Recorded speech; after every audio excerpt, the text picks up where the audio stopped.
So welcome, McKenzie. It's good to have you here. Thank you. It's great to be here. Yeah.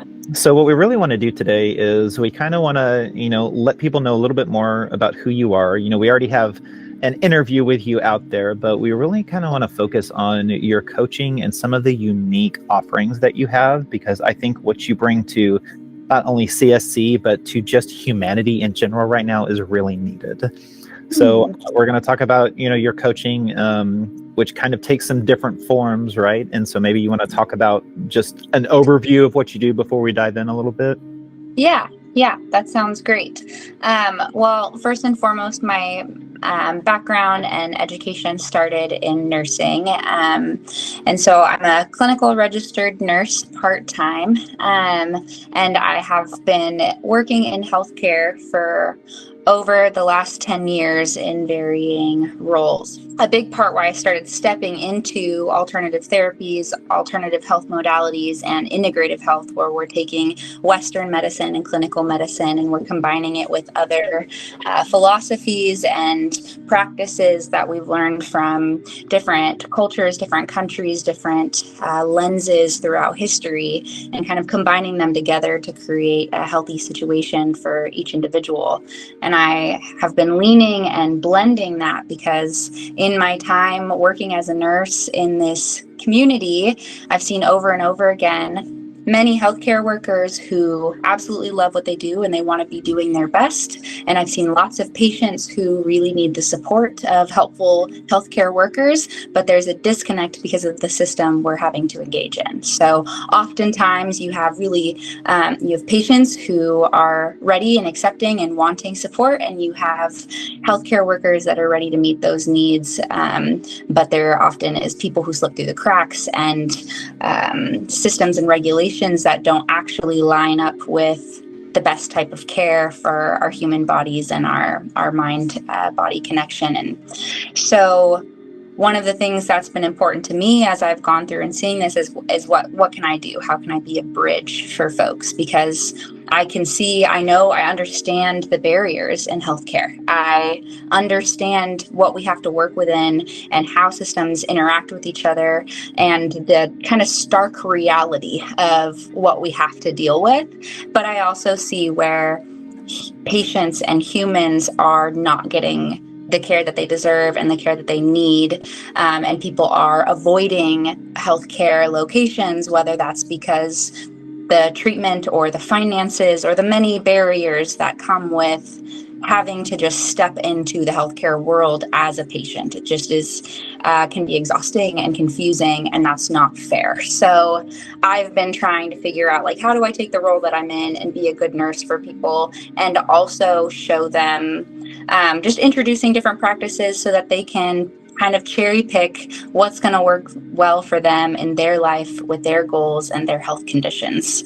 I am someone who has my own set of chronic conditions that I have to manage and maneuver, and it's never easy flipping into being the patient. And so my whole existence in every season is basically learning which ways in Western medicine do I need to take care of myself, and in which ways can I incorporate alternative modalities and practices to keep my own body and brain healthy. And that has been monumental for me in the last, I would say, 5 to 7 years. It's significantly changed my physical health, how I perceive my health, my confidence in interacting with others regarding my health, and my trajectory. So I've seen all these little things start to pile up and make a big difference in my life, and I want to share that with others.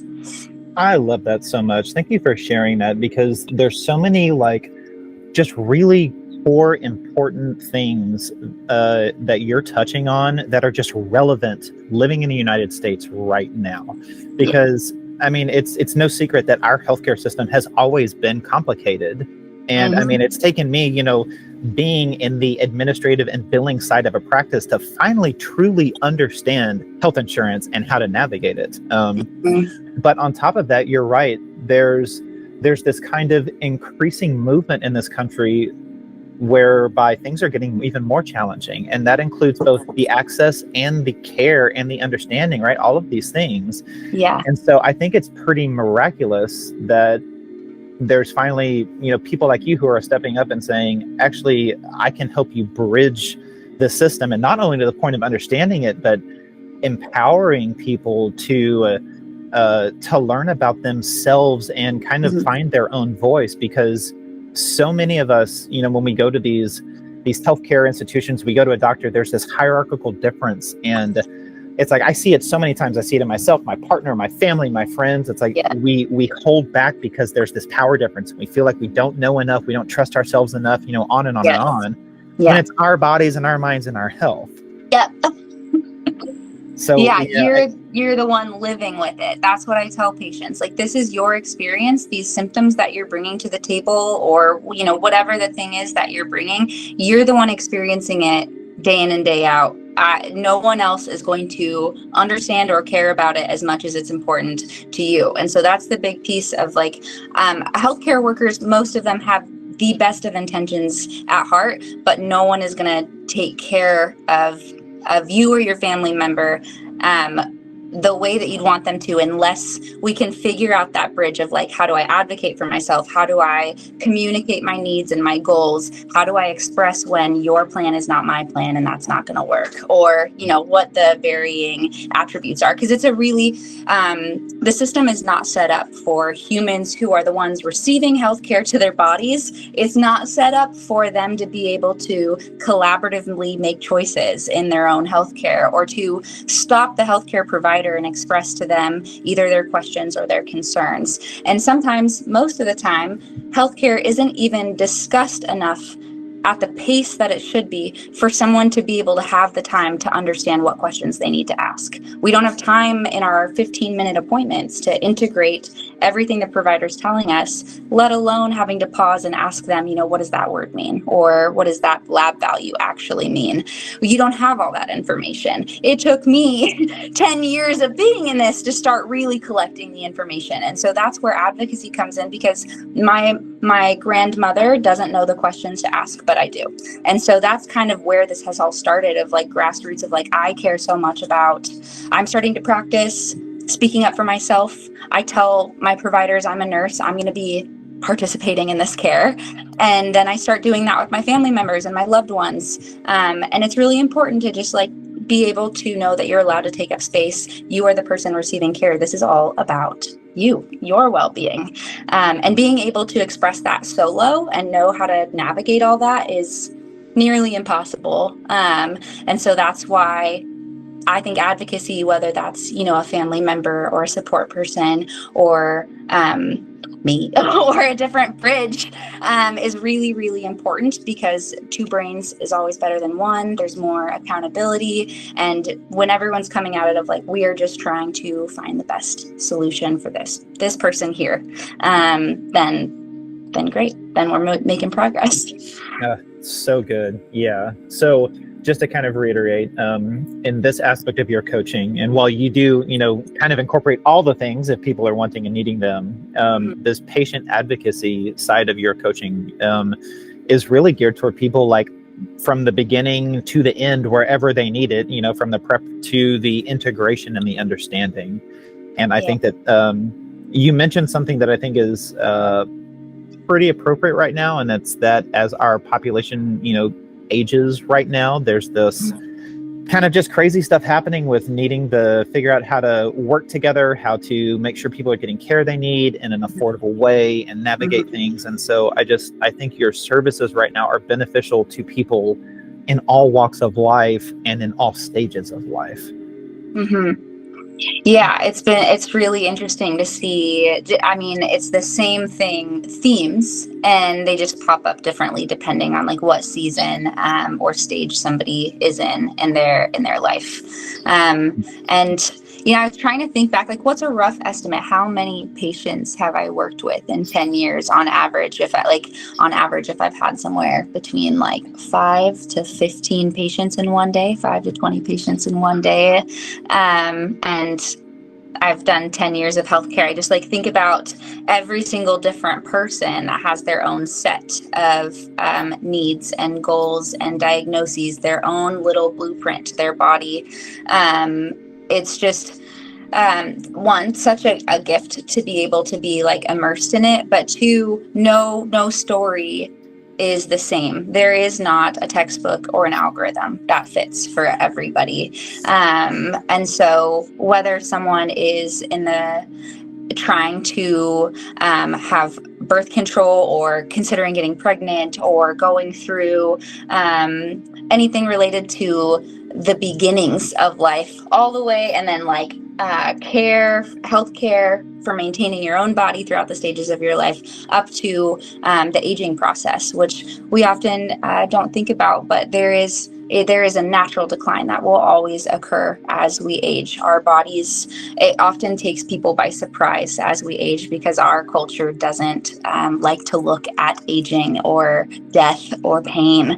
But that is something that comes with aging. Our bodies, our organs, they get tired, it wears out, but that doesn't mean we just have to sit in that. And so, yeah, the varying stages of humanhood, I'm here for it. I love it all. Yeah.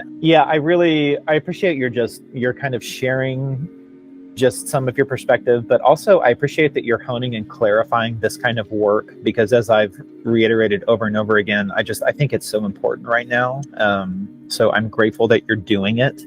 And I think that while there are some services that you offer that it makes sense that like in-person work would be important, it does seem like you could also do virtual work with people in some ways too. So yeah. I just want to make sure that people know that that's an option. Yeah. And then I guess the last thing, speaking of in-person work, as you continue to work with herbalism and bring your medical expertise to that field, I know you're going to be offering more things in the Western Oregon area. Mm-hmm. So I want people to know about that and to keep in touch and to, check on our website and check our social media so that when you do offer the things that you do, that people can catch you. Because I think our like group experiences and virtual experiences are a good way to kind of maybe tiptoe into some of this work if we're not really sure. But I mean, I know people can always request a free consult call with you if they want to explore working with you in that relationship too. Yeah, free consult calls are great just to even get a chance to just express questions, concerns, or intrigue, just to see if like what I'm offering is even something that someone would be interested in. But the workshops are great. For a long time, that was the only way that I started to integrate alternative practices or different lenses into my own healthcare, was just like these small, palatable sections that I could grab and digest and then forget about for a while. And so, wherever somebody's at in their journey on understanding their mind, body, and their wellness, there's something in it for everybody, right? Like we don't have to be ready to jump full force, and we don't have to know what it's gonna end up looking like. But just kind of allowing yourself to know that the doors are open, I think was such an empowering piece for me. Like, oh, I tried it. I know that's there for me if I want to come back to it. And I'm just going to take that little piece with me until I want to look at it again.